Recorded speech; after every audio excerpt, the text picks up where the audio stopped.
안녕하세요. 평범한 30대 여자입니다. 일상을 평범하게 살았다고 생각하는데 단 한 가지 평범하지 않은 것이 있다면 바로 이혼을 했다는 점이겠네요. 사랑하는 사람과 연애를 하고 그 사람과의 결혼을 고민했으며 긴 고민 끝에 이룬 가정은 행복만이 가득할 거라 믿어 의심치 않았는데 말이죠. 어느 순간 결혼 생활은 막장으로 치닫고 있더라고요. 직접 겪고도 도무지 믿기지 않는 막장 말이죠. 신혼 때는 그나마 행복했어요. 남편은 시댁 행사뿐 아니라 친정 행사에도 빠지지 않고 참석했고 부모님과 여동생도 잘 챙겨주곤 했었죠. 저에게도 다정하게 잘해주는 남들이 부러워할 만한 그런 남편이었습니다. 결혼을 하고 나면 연애를 처음 시작한 날 같은 건 잘 챙기지 못하기 마련인데 저도 까먹은 기념일을 남편은 단 한 번도 잊지 않고 챙겨주었고 말이에요.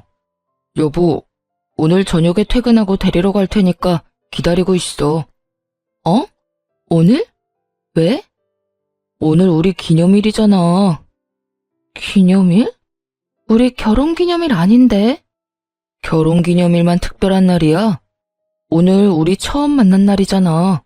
하여튼 당신은 이런 면에선 무심한 구석이 있더라. 아, 맞다. 그런데 내가 무심한 게 아니라 당신이 지나치게 섬세한 거야. 그런 섬세한 남자가 내 남편이라 난 행복하고. 그래, 뭐 당신이 행복하다면 됐어. 그러면 저녁에 만나? 우리 처음 만났던 거기 예약해놨어. 이렇듯 세심하고 다정한 남편이기에 더 남편을 믿고 의지했었죠. 그런데 이토록 다정하고 세심한 남편과는 다르게 시댁은 가까워지면 가까워질수록 이상한 모습이 보이기 시작하더라고요. 처음은 시모였어요. 시모는 겉보기엔 고상함이 철철 흘러넘치는 사람처럼 보였어요. 집에서도 항상 단정한 차림에 기본적인 화장은 꼭 하고 있었고 말투 역시 상냥하고 나긋한 편이었죠. 이런 겉모습에 다들 시모가 아주 좋은 사람이라 알고 있지만 그 실체는 전혀 그렇지 않았죠. 거짓말을 밥 먹듯이 하는 추악한 사람이었습니다. 특히 시누이에 대한 거짓말이 심했어요. 시누이는 학창시절에 사고를 많이 치던 아픈 손가락이었다고 하더라고요. 성인이 된 후론 큰 사고는 치지 않았는데 그 대신 취업도 하지 않고 시댁과 남편에게 빌붙어 사는 그런 존재였죠. 시모는 이런 시누이를 주변에 이렇게 말하고 다니더군요. 우리 딸, 요즘엔 집에서 좀 쉬고 있어. 난 원래 다니던 회사도 좋다고 생각하는데 우리 딸은 그렇지 않은지 더 좋은 곳으로 이직하려고 지금 준비 중이야. 바쁜 딸이 쉰다니까 지금이라도 좀 데리고 있으면서 살 좀 찌웠으면 하는 김에 한동안 들어와서 살라고 했어. 그런데 막상 집에 들어와서는 자기가 나 밥 차려준다고 하도 고집을 부려서 내가 요즘 난감하다니까. 처음엔 제가 모르는 시누이가 또 있는 건 아닌가 생각했던 적도 있어요. 시모가 눈도 한번 깜빡이지 않고 거짓말을 해댔으니까요. 하지만 시모가 말하는 딸이 제가 알고 있는 그 시누이라는 걸 알게 되고 그와 동시에 시모의 본 모습도 알게 된 것이었죠. 시누이는 이런 시모의 마음을 아는지 모르는지 취업 준비도 하지 않은 채 일용직 알바만 다니며 번 돈으론 사치를 즐기곤 했어요. 한 번은 그런 시누이가 안타깝기도 해서 친구가 하던 옷가게에 소개해 준 적도 있었고요. 그런데 일주일도 되지 않아 친구에게 연락이 오더라고요. 고은아, 내가 진짜 웬만하면 참으려고 했는데 네 시누이 진짜 대단하더라. 어? 왜? 우리 시누이 사고 쳤어? 사고? 그냥 일반적인 사고면 내가 너한테 전화도 안 했을 거야. 네 시누이 출근하고 난 뒤부터 재고가 계속 안 맞는 거야. 그래서 혹시나 해서 창고 CCTV 돌려봤는데 글쎄 네 시누이가 창고에 있는 옷 훔쳐가고 있더라. 한두 벌도 아니야. 그냥 손에 잡히는 대로 가지고 가더라니까. 그래서 앞으로 나오지 말라고 했어. 뭐? 그게 정말이야? 아, 정말 미안해.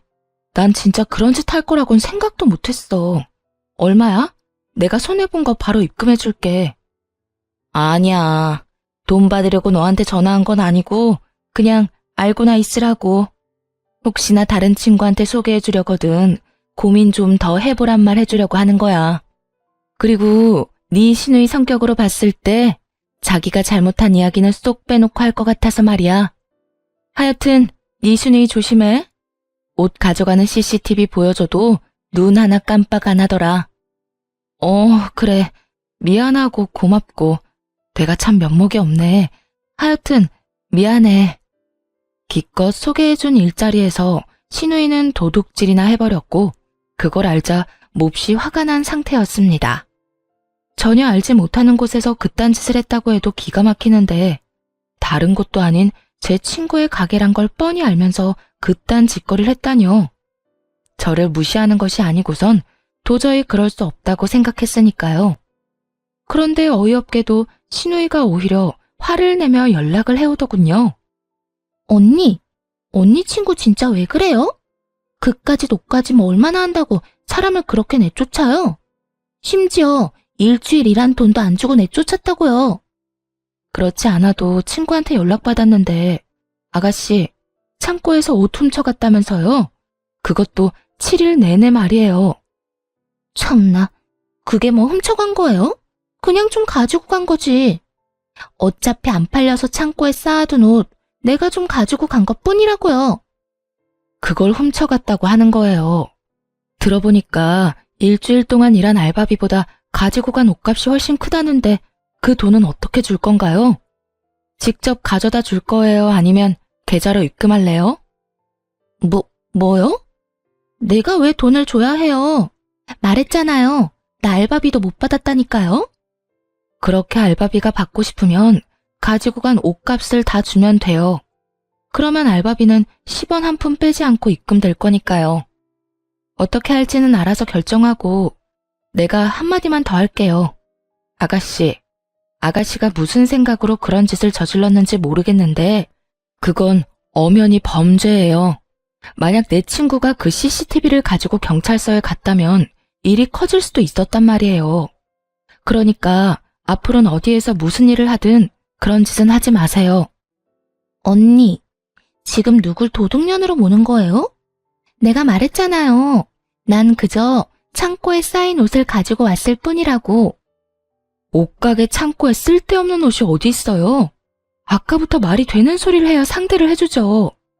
그리고 평범한 사람들은 주인 허락도 받지 않고 남의 물건을 함부로 가지고 오면 그걸 도둑질이라고 한다고요. 그러니까 제발 반성 좀 하고 앞으로 똑바로 좀 살아요. 시누이는 고함을 지르며 그런 것이 아니라며 따지고 들었지만 더 듣고 싶지도 않아 전화를 끊어버렸어요. 전화를 끊고 나서도 시누이의 상식이 도무지 이해가 되지 않더라고요. 친구에게 미안한 감정, 시누이에게 화가 난 감정 등 여러 감정으로 인한 화를 가라앉히고 있는데 남편이 집으로 들어오더군요. 저보다도 화가 더 많이 난 남편이요. 당신 진짜 너무한 거 아니야? 내가 오는 길에 막내랑 통화했는데 당신 우리 막내 도둑으로 몰아갔다며? 어떻게 다른 사람도 아니고 가족이 그럴 수가 있어? 무슨 이야기를 어떻게 들었는지 몰라도 아가씨가 도둑질한 건 팩트야. 그러니까 언성부터 낮춰. 나 지금 당신이랑 싸울 힘 없거든? 나는 힘이 넘쳐서 이러는 줄 알아? 내 동생이 억울하다는데 팩트는 무슨 팩트야? 증거 있어? 증거 있냐고.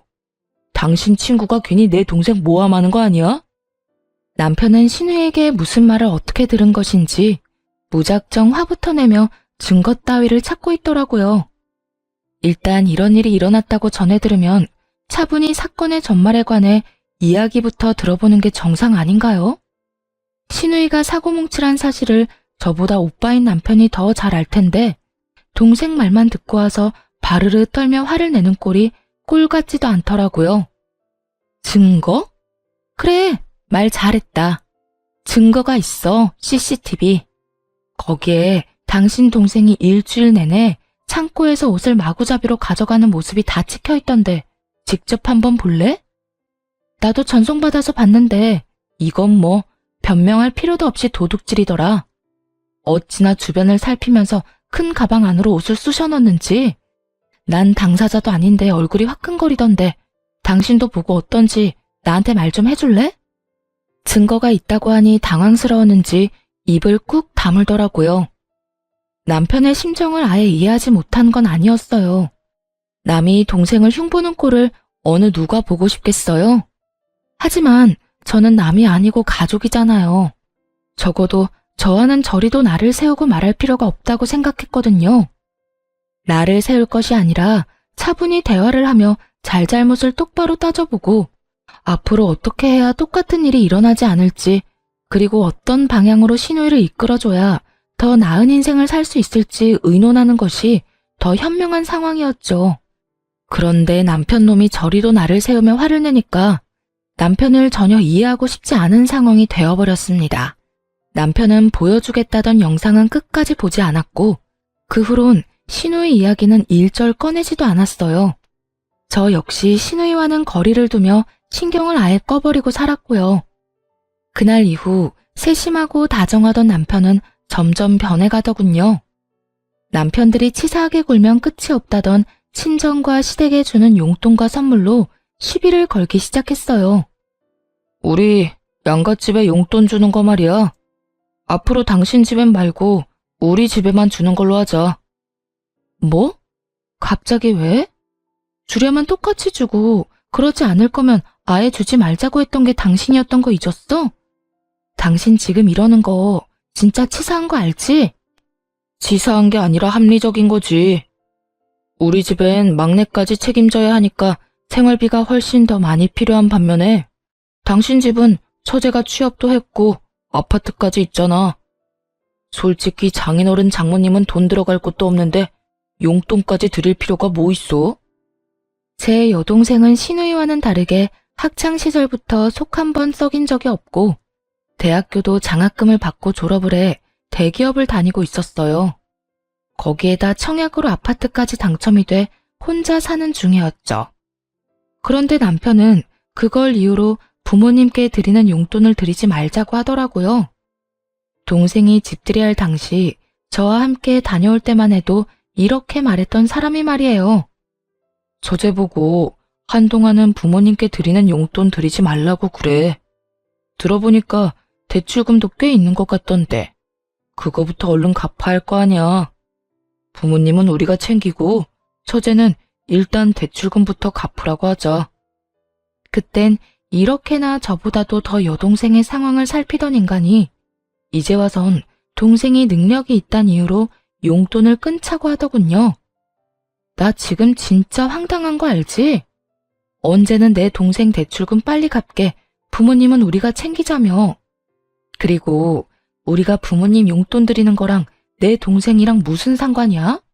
내 동생이랑 상관없이 난 우리 부모님 용돈 챙길 거니까 그런 줄 알아. 또 이렇게 말이 안 통할 줄 알았다. 그냥 앞으론 돈 관리 따로 해. 당신 집은 당신이, 우리 집은 내가. 그러면 불만 없지? 그래, 그렇게 해. 결론은 이거더라고요. 저보다 남편의 연봉이 조금 더 높았는데 그 조금도 나누어 쓰기 싫었던 것이었죠. 그 속내를 알고 나니 얼마나 치사스러운지 긴 말 섞고 싶지도 않더라고요.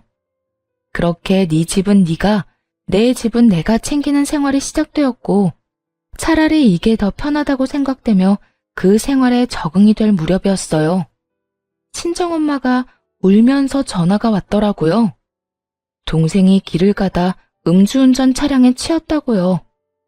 상태는 생각보다 좋지 않았고 수술 중이라고 하더라고요. 땡땡 병원인데 엄마랑 아빠가 너무 경황 없이 와서 아무것도 못 챙겨왔어. 입원 길어질 것 같으니까 당장 필요한 것 좀 대충 챙겨다 줘.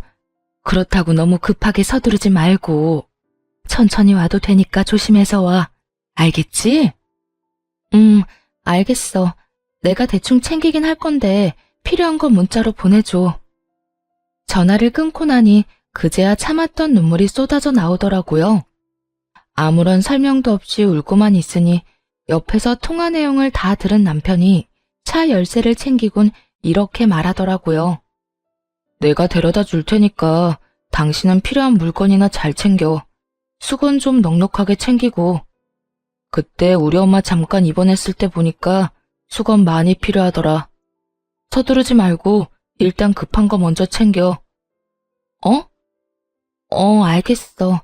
고마워. 근래 사이가 썩 좋지 않아 챙겨주는 것은 기대도 하지 않았는데 그래도 남편은 남편이구나 하는 생각을 했습니다. 그런데 제가 생각한 남편의 뜻이 남의 편이 되는 건 정말 한순간이더라고요. 그러지 않아도 동생 일로 마음 아픈 하루하루를 보내는 와중에 시누이가 찾아와 속을 긁기 시작하며 남편은 그야말로 남의 편이 되어버렸으니까요. 아가씨? 집까지 무슨 일이에요? 연락도 없이. 에이, 우리 사이에 연락까지 하고 와야 해요? 언니도 보고 싶고 오빠도 보고 싶어서 왔어요. 들어보니 언니 친정에 좋지 않은 일도 있다고 해서 겸사겸사 언니 얼굴도 볼 겸 해서요. 아, 그랬어요? 당신은 또 언제 그런 것까지 아가씨한테 말했대? 굳이 전하지 않아도 될 소식이라 생각해 남편을 보니 티나게 눈을 피하며 못 들은 척 하더라고요. 그때부터 조금 의심이 들긴 했어요. 분명 아가씨가 갑작스럽게 집으로 찾아온 건 이유가 따로 있을 거란 예감이 확 들었거든요. 두 사람은 시간을 두고 조심스럽게 본론에 접근하더라고요. 손가락 하나 까딱하지 않던 시누이가 저녁상을 차려준다고 난리를 부리더니 과일까지 손수갑과 대령해 오더라고요. 그리곤 속내를 꺼내놓기 시작했습니다. 저기 언니, 사실 내가 부탁이 있어요. 부탁이요? 무슨 부탁? 그게 언니 동생 사고 나서 병원에 있잖아요.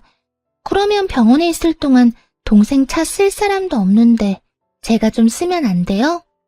보험도 알아보니까 한 달짜리 보험도 있더라고요. 그거 가입하고 제가 좀 타고 다니면 안 돼요? 태어날 때까지만요.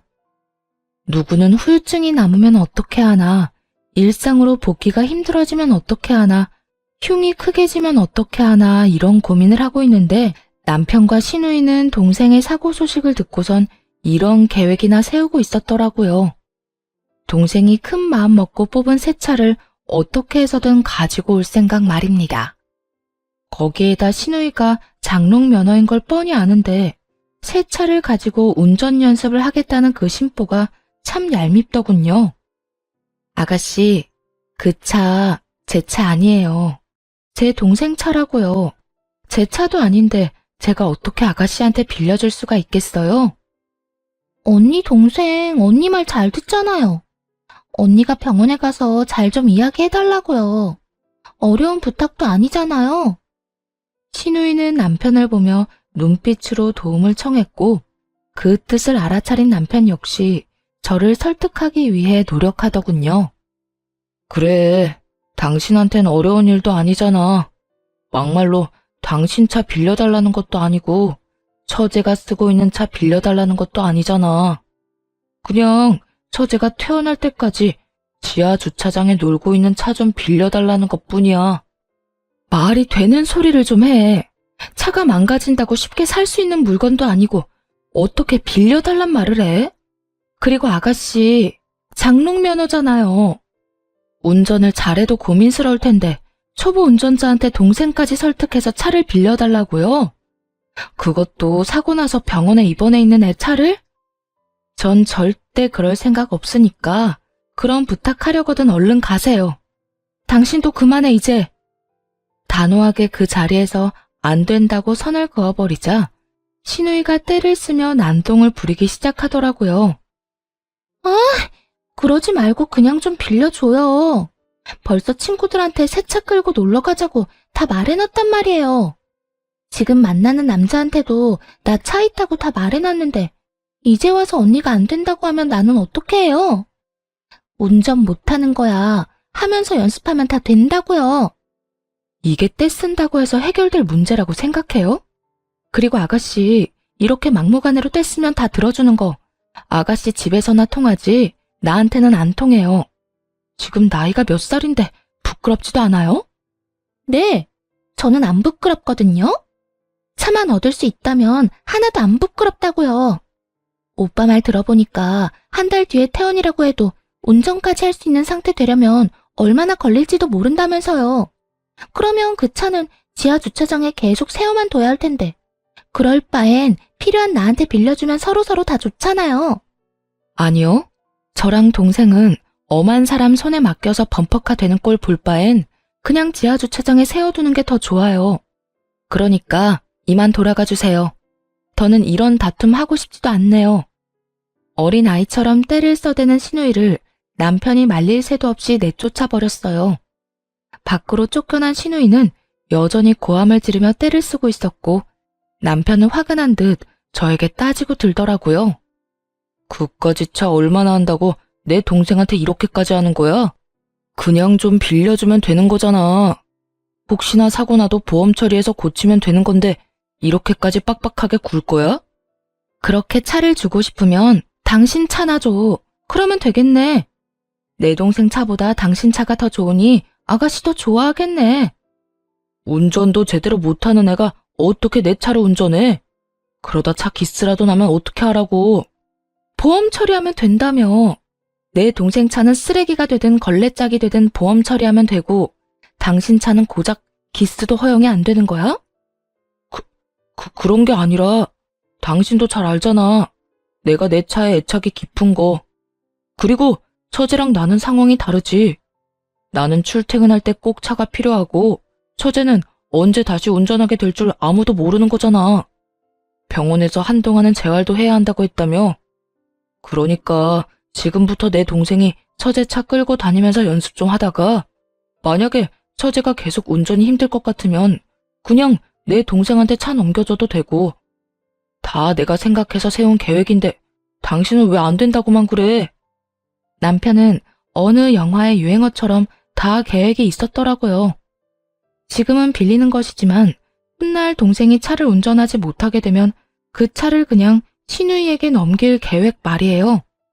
그 계획은 동생의 완치보단 후유증이 남길 바라는 속내가 가득했고 그 자리에서 남편의 뺨에 손을 대버렸습니다. 도저히 말로는 이 화를 설명할 순 없는 상황이었으니까요. 너 미쳤어? 지금 누구한테 손을 대? 미친 건 너랑 네 동생이겠지. 어떻게 된 인간들이 후유증이 남길 바라면서 그딴 계획을 세울 수가 있어? 아무리 공짜 차가 탐나도 그렇지. 그런 말까지 나한테 하는 건 아니지. 내 말이 틀린 것도 아니잖아. 의사도 그랬다며. 재활도 해야 하고 운이 나쁘면 후유증이 남을 수도 있다고 말이야. 어쩐지 병원에서 뭐라고 그랬냐고 계속 묻더니 이러려고 그렇게 물었구나. 내 동생 후유증 없게 우리가 최선을 다할 거니까 차 이야기는 꺼내지도 말고 내 동생 상태에 대해서도 물어보지 마. 한 번만 더 이야기 꺼내면 반대쪽 뺨도 날려버릴 테니까. 그날 이후 남편과 저의 사이는 걷잡을 수 없이 나빠졌고 거의 말도 하지 않는 관계가 되어갔어요. 당장이라도 그딴 인간들과 가족의 연을 끊어버리고 싶었지만 상황이 상황인지라 조금 미뤄두는 중이었죠. 그렇게 한 달이란 시간이 지났고 동생의 퇴원이 미뤄지며 필요한 물건을 챙길 겸 동생의 집에 가게 되었어요. 이것저것 챙길 것들을 다시 한번 체크하며 동생의 집으로 가는데 그곳에서 신우이를 보게 되었습니다. 그것도 제 동생 집에서 나오는 신우이를 말이에요. 신우이는 아직 어린아이와 함께였고 이게 무슨 상황인지 더욱 생각이 정리되지 않았어요. 신우이는 어떻게 제 동생 집을 알았으며 저 마스터키는 어떻게 구했는지, 거기에다 저 묘하게 낯이 익은 아이는 누구인지까지 정말 하나부터 열까지 명확하게 답이 떨어지는 것이 없더라고요. 그날 밤 전 남편이 잠든 사이 남편의 지문을 이용해 휴대전화를 살펴보게 되었고 신우이와 나눈 카톡에서 모든 것이 어떻게 된 일인지 알게 되었습니다. 오빠, 그러면 나 여기서 한동안은 살아도 되는 거지? 그래.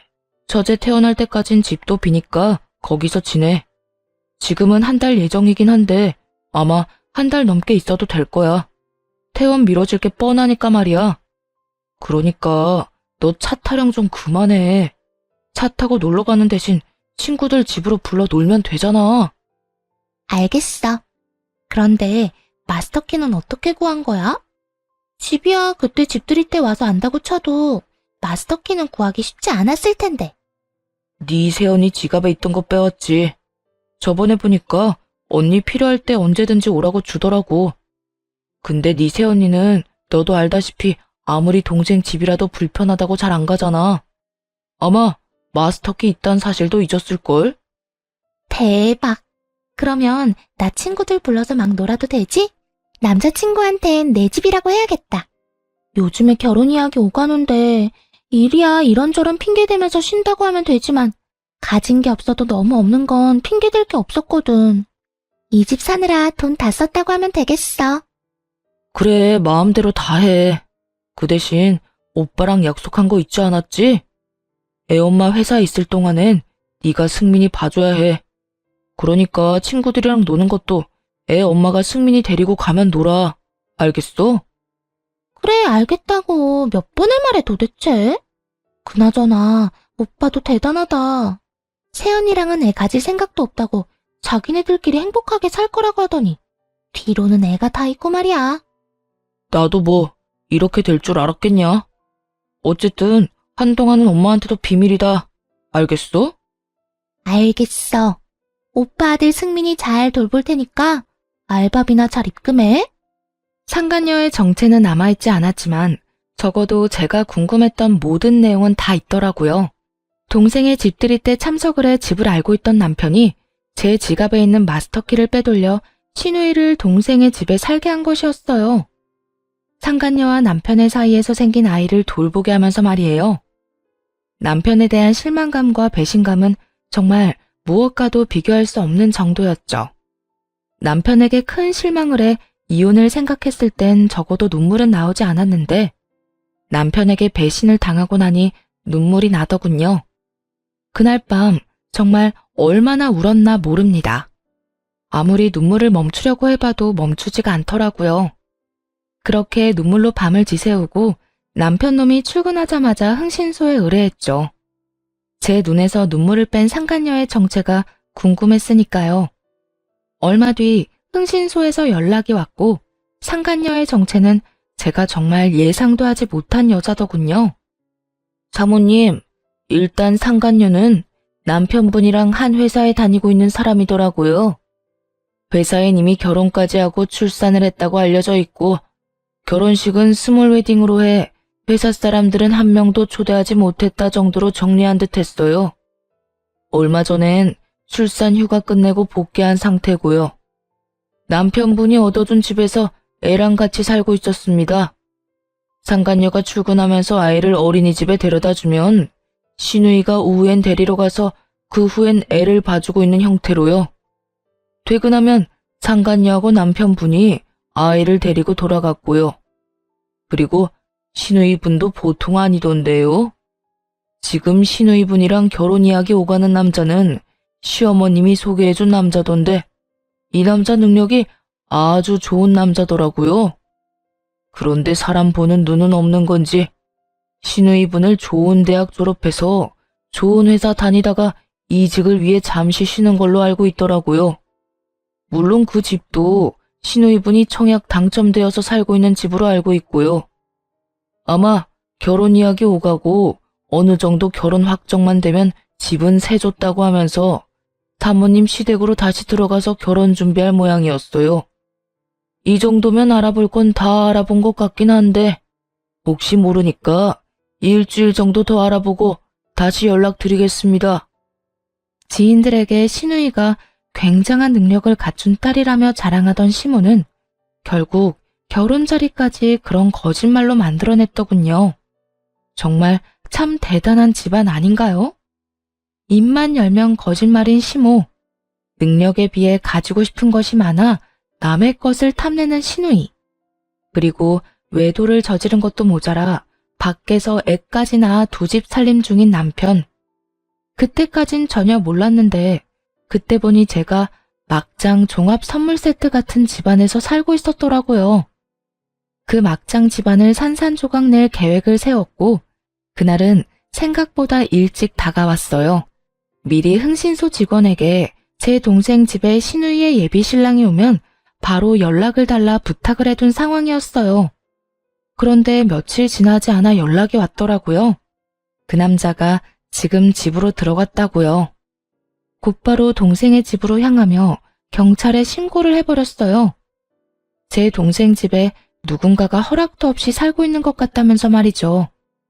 신고를 받은 경찰은 즉시 집으로 출동했고 도착했을 때는 신우이가 자기 집이라며 딱 잡아떼고 있더라고요. 여기 제 집 맞다고요. 아, 그러니까요. 본인 집이 맞으시면 신분증이랑 이 집이 본인 집이라는 증거가 될 만한 서류를 보여달라고 몇 번을 말씀드립니까?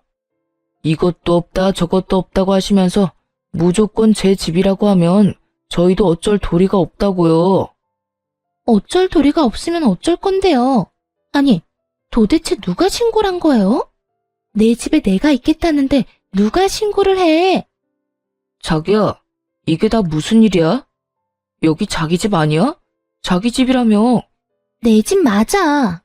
여기 경찰들이 뭘 잘못 알고 찾아온 것 같은데 잠시만 기다려봐. 신우이는 경찰분 앞에서도 뻔뻔하게 거짓말을 하고 있었고 그런 신우이 앞에 모습을 드러냈어요. 이 집이 언제부터 아가씨 집이었나 모르겠네요. 여기 내 동생 집이라고요. 언니, 여길 어떻게... 그러면 신고한 사람이 언니였어요? 맞아요. 내가 신고했어요. 여기 내 동생 집이고 아가씨는 남이잖아요.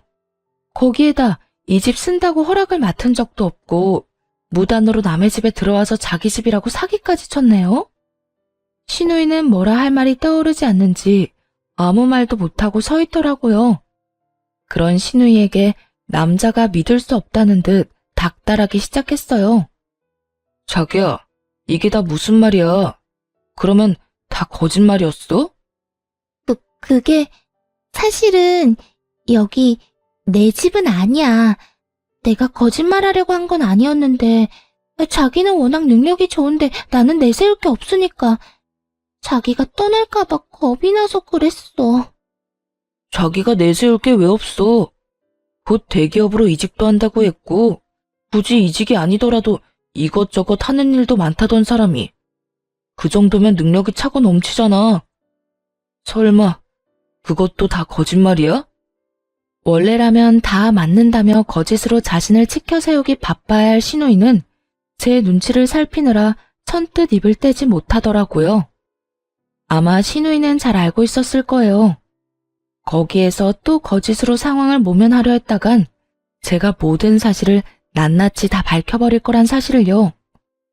왜 아무 말도 못해? 그것도 다 거짓말이야? 도대체 나한테 한 말 중에 사실이 뭐야? 그까짓 능력이 뭐라고 나한테 그렇게까지 거짓말을 해댄 거냐고. 그래, 다 거짓말이야. 말이야 바른 말이라고. 내가 능력도 개뿔 없어서 일용직이나 다니고 있다고 했으면 자기 같은 사람이 날 만나나 좋겠어? 막말로 자기도 내가 능력 되니까 만난 거 아니야? 신우이는 모든 걸 자포자기한 듯 모든 것을 실토하기 시작했고 남자는 더는 이야기 나눌 가치가 없다는 듯 집을 나가버리더라고요. 남자가 나가자 신우의 분노는 저를 향해 오기 시작했습니다. 언니 진짜 미쳤어요? 같은 가족을 경찰에 신고하는 사람이 어디 있어요? 가족? 너한테 가족은 내가 아니라 승민이 엄마겠지. 아주 사이좋은 가족이던데 뭘. 셋이 그렇게 좋아 죽던데 이제 와서 나한테 가족 타령이 하고 싶어? 양심도 없이? 아, 그것까지 다 알았어요? 그래서 날 경찰에 신고했어요? 경찰에 쳐넣어야 할 것들은 우리 오빠랑 그 여잔데 왜 나를 신고하고 난리예요? 진짜 잘못한 사람들은 그 두 사람이지 내가 아니잖아요. 너도 잘못했지. 어찌되었든 이 집을 네 집인 양 허락도 없이 살고 있었잖아. 그러니까 경찰분들도 이렇게 출동하신 거고. 난 잘못한 거 없어. 난 그냥 카드 주면서 살라고 하길래 산 것뿐이라고. 난 억울해. 억울하다고. 마지막까지 신우이는 난동을 부렸고 경찰분들도 더는 말이 통하지 않는다고 판단하셨는지 그 자리에서 경찰서로 데리고 가더군요. 그 후 전 바로 남편의 회사로 찾아갔어요. 그리곤 상간녀에게 다가가 이렇게 말해주었죠. 승민이 엄마, 오늘은 반차 쓰고 애 데리러 가야 할걸? 애 봐주던 저희 시누이가 지금 무단 침입으로 경찰서에 갔거든. 뭐라고요? 누구신데 우리 승민이 이야기를 하세요? 아, 나 모르는구나. 나 승민이 아빠 와이프. 조강지처라고 해야 빨리 알아들으려나? 하여튼 승민이 아빠랑 아직까진 호적 같이 쓰고 있는 여자야.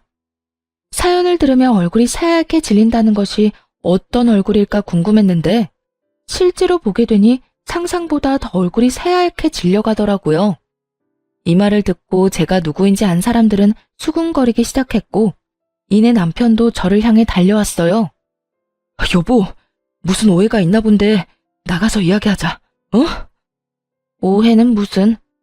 다 알고 온 거니까 이상한 변명할 생각도 하지 마. 아참, 승민이 아빠도 승민이 엄마랑 같이 가면 되겠다. 당신 동생 지금 경찰서 가서 승민이 어린이집 끝나도 못 데리러 가거든. 뭐? 내 동생이 왜 경찰서에 있어? 왜긴 왜야. 남의 집에 무단 침입했으니까 그렇지. 아마 당신한테 곧 연락 갈 거야. 당신이 내 지갑에서 마스터키 훔쳐서 줬다며? 어떻게 그런 짓까지 해? 간도 크다 커. 왜? 차는 안 돼도 집은 될 것 같았어? 그래서 남의 집을 그렇게 막 쓰게 한 거야? 그런 게 아니라 어차피 비는 집이니까 동생한테 관리도 할 겸 지내라고 한 거야. 다른 뜻은 없었다고. 차가 안 된다고 하니까 집을 노린 건 아니고? 정말 대단하다, 그 거지 근성. 집주인은 아파서 병원에서 힘겹게 회복에 힘쓰고 있는데 그 집에서 허락도 없이 그러고 싶었어? 네 동생은 그렇게 사니까 행복했대? 당신 진짜 보자 하니까 말이 너무 심하다. 거지 근성이라니. 우린 그냥 빈집 깨끗하게 관리해준 것뿐이라고. 말이 되는 소리를 좀 해. 관리도 주인이 필요하다고 해야 할 수 있는 거야. 당신이랑 당신 동생이 한 건 그냥 범죄일 뿐이라고. 이 이야기는 좀 조용한 곳에서 하고 싶었는데 그냥 지금 할게. 우리 당연히 이혼할 건 알지? 내가 할 수 있는 건 다 해서 소송 걸 테니까 각오하고 있어. 난 할 말 다 했으니 이만 가볼게. 승민이 아빠, 법원에서 봐. 승민이 엄마도 마찬가지고 말이야. 두 사람은 주변 눈이 걱정스러웠는지 아무 말도 하지 않고 저를 보내주더라고요. 그리곤 집으로 찾아왔어요. 당신 진짜 제정신이야? 회사까지 찾아와서 그딴 말을 하면 어떡해. 내가 당신 엄마처럼 없는 말 지어내서 한 것도 아니고 뭐가 문젠데. 승민이 걱정되어서 알려준 것도 죄야? 그걸 왜 그 사람 많은 회사에서 말하냐고. 조용히 불러내서 할 수도 있었잖아. 남편은 그 와중에도 상간녀의 손을 꽉 잡고 정신 나간 소리를 해대더군요. 어찌나 당당한지 제가 마치 상간녀가 된 기분마저 들더라고요. 내가 누구 좋으라고 따로 불러내는 수고까지 해야 해? 기분 같아선 확성기라도 들고 외쳐서 온 회사 사람 다 알게 하고 싶은 거 꾹 참았더니 괜히 참았나 보네. 지금이라도 확성기 대신 회사 홈페이지에 너희 두 사람이 무슨 짓을 했는지 구구절절하게 한번 써줘? 그래야 속여서 미안하다는 말 정도는 할 거니? 그래, 내가 당신 속이고 배신한 거 미안해. 미안한데 굳이 이렇게까지 해야 했어? 당신도 승민이 봤을 거 아니야. 애도 어린데 둘 중 한 명은 회사 생활은 하게 해줬어야지. 당신이 그러고 가는 바람에 우리 둘 다 회사에서 쫓겨나게 생겼다고. 정신 차려. 내가 왜 네 아들 먹고 사는 것까지 걱정해줘야 하는데? 나한테 그럴 의무나 책임감 같은 게 있어? 뻔뻔한 것도 정도가 있지. 어디 감히 내 앞에서 그년 손잡고 와서는 그딴 말이나 짓거려. 내가 진짜 애 어린이집까지 찾아가서 어떻게 이 세상에 태어난 아이인지 소문 한번 쫙 내야 정신 차릴 거야? 자식이 무섭긴 무섭나 보더라고요. 그 꼿꼿하던 무릎이 지 아들 이야기가 나오자마자 꿀리더라고요. 남편뿐만 아니라 상간녀까지도 말이에요. 물론 그딴 짓까진 할 생각도 없었어요. 그저 두 사람이 너무 떳떳하게 세기의 사랑이라도 했다는 듯 굴어 그냥 한 말일 뿐이었어요. 하지만 두 사람은 그런 사실을 전혀 알지 못했고 무릎을 꿇고 빌기 시작했죠. 제가 잘못했어요. 가정 있는 사람인 거 알면 그런 관계를 지속하면 안 되는 거였는데 제가 정말 죄송해요. 그러니까 애는 건드리지 말아주세요. 그래, 당신 그렇게 모진 사람은 아니잖아. 내가 이렇게 빌 테니까 애는 건드리지 말자, 응? 다신 나 찾아오지도 말고 연락도 하지 마. 그리고 이혼 빨리 해. 위자료 청구 당연히 할 거고 질질 끌면서 사람 귀찮게 하지도 마. 알겠어? 당연하지. 당신이 원하는 건 뭐든 다 할게. 네, 뭐든 하셔도 돼요. 다신 찾아오지도 않을 거고 연락하는 일도 절대 없을 거예요. 약속할 수 있어요. 두 사람은 약속을 지켰고 전 빠르게 소송과 이혼을 마무리할 수 있었습니다. 모든 것을 엎어버리고 이혼을 한 후 전 시댁은 그야말로 풍비박산이 났다고 하더라고요. 전 남편과 상간녀는 당연히 회사에서 쫓겨나 버렸고 더러운 소문이 동네까지나 이사까지 갔다고 했어요. 그리고 전 시모는 의도적으로 속이고 딸을 속여 넘기려 한 것이 들통이나 그렇게 중시하던 인맥 모임이나 동네에서 개망신을 당하고 퇴출당했다고 하더라고요. 그간 모임에 쓴 돈이 꽤 큰 걸로 알고 있는데 한 푼도 건지지 못하고 다 허공에 날린 것이었죠. 그것뿐만이 아니었네요. 전 신우이의 결혼을 준비하며 전 시댁 집 담보대출에 전 남편까지 대출을 받아 큰 돈을 끌어다 썼다고 하더라고요. 그런데 결혼이 무산되어 버렸으니 손해가 이만저만이 아닌 상황이 분명했죠. 거기에다 계산이 빠른 상간녀는 전 남편에게 사실혼 관계를 주장하며 이혼 소송을 건 것은 물론 양육비 소송까지 해버렸다고 하더군요. 그야말로 콩가루 집안의 표본적인 모습이었습니다. 그 후 모든 상황이 마무리되었다 생각했는데 전 시모는 그렇지 않은 것 같더라고요. 지치지 않고 오던 연락을 모두 차단해버리니 제가 있는 친정까지 찾아왔더군요. 그렇지 않아도 부모님이 벼르고 있었는데 제 발로 찾아오니 놀랍기도 하고 어떤 의미로는 반갑기도 하더군요.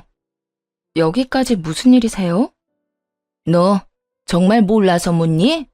너 하나 때문에 우리 집이 풍비박산이 났어. 내 명성도, 내 딸 결혼도, 내 아들 인생도 다 너 때문에 망쳤다고. 시모는 고함을 질러대며 화를 냈고 제 뒤에 서서 기회만 노리고 있던 엄마가 나서서 저를 대신해 시모와 싸워주시기 시작했어요. 이보세요. 그게 왜 다 내 딸 탓인가요? 애초에 거짓말하고 다니면서 딸을 사기 결혼시키려고 했던 것도 그쪽이고 바람 피운 것도 모자라 애까지 낳아 키우고 있었던 것도 그쪽 아들이라고요. 잘못은 그쪽에서 다 해놓고 왜 내 딸 탓을 하는 거예요? 생각 없이 사는 사람인 건 알았지만 사리분별도 못하는 사람인 건 몰랐네. 뭐라고? 지금 말 다 했어? 내가 내 딸 칭찬하고 싶어 조금 과장해서 말했을 뿐인데 그게 왜 사기 결혼이야? 그리고 가진 애를 그러면 없애기라도 해야 했단 말이야? 우리 아들은 그저 책임감이 강한 것뿐이라고. 책임감 같은 소리 하네. 그렇게 책임감 강한 인간이 내 딸한테는 왜 그랬는데? 당신은 여기 와서 고함을 지르며 따지고 들 게 아니라 아들 잘못 키워 미안하다고 무릎 꿇고 빌어야 할 처지라고. 아무리 뚫린 입 막을 방도 없다지만 사람이 양심이란 게 있어야지. 남의 딸 인생 망쳐놓고 뭐? 내 딸이 누구 인생을 다 망쳤다고? 헛소리도 적당히 좀 해야 저 사람은 미친 사람이다 생각하면서 드러나주지. 어디 가서 그딴 소리 하면 욕먹어. 엄마는 작정을 한 듯 전 시모를 몰아세우기 시작하더군요. 엄마로 인해 코너에 몰린 전 시모는 말로서는 엄마를 이길 수 없다 싶었는지 손을 뻗어 엄마에게 달려들더라고요. 고상한 척하느라 숨겨뒀던 욕설을 해대면서 말이에요. 이 옆에 내가 진짜 보자 하니까 못하는 말이 없어. 뭐? 미친 사람? 오늘 미친 사람 손맛 좀 봐라. 누구는 손이 없어서 참고 있는 줄 알아? 내가 내 딸이 당한 것까지 다 갚아주려고 벼르고 있었다 이거야. 말릴 새도 없이 시작된 몸싸움에 많이 당황스럽더라고요. 전 시모는 물론이고 엄마까지 많이 흥분한 상태라 말리는 것이 쉽지 않았어요. 그 순간 아빠가 등장해 순식간에 엄마에게서 전 시모를 떼어냈네요. 그리곤 곧바로 호통을 치셨어요. 이보세요. 이게 뭐 하는 짓입니까? 내가 여자들끼리 알아서 해결하라고 지켜만 보고 있으려고 했는데 이건 아니죠. 그리고 아까부터 계속 내 딸 탓을 하던데 입장 한번 바꿔 생각해 보십시오. 그쪽 딸이 결혼했는데 사위가 밖에서 다른 여자랑 애까지 낳고 살고 있다는 걸 알게 됐다면 그냥 조용히 넘길 수 있겠어요? 애까지 있으니 잘 먹고 잘 살아라 하고 그냥 이혼만 해줄 수 있겠냐고요? 그건 절대 안 되는 일! 그건 좀 생각을 해봐야겠네요. 전 시모는 막상 자기 일이 된다고 생각하니 화가 치밀어 올랐는지 급발진을 하다 급하게 눈치를 살피더라고요. 그 꼴이 어찌나 어이가 없는지 제 입에서 저도 모르게 헛웃음이 다 튀어나왔어요. 아빠는 전 시모가 당황하는 그 순간을 놓치지 않고 다시 몰아세우기 시작했어요. 그거 보세요. 선뜻 대답이 안 나오죠? 결혼만큼 큰 문제가 이혼입니다. 그런 이혼을 온전히 그쪽 아들의 잘못으로 결정하게 됐는데 제 딸이 바보도 아니고 어찌 그냥 깔끔하게 이혼만 할 수 있었겠습니까? 집안이 그렇게 된 건 참 안타깝지만 들어보니 그쪽이나 그쪽 자식들이 저지른 잘못이 그대로 돌아왔다고 생각하고 앞으로 반성하며 사세요.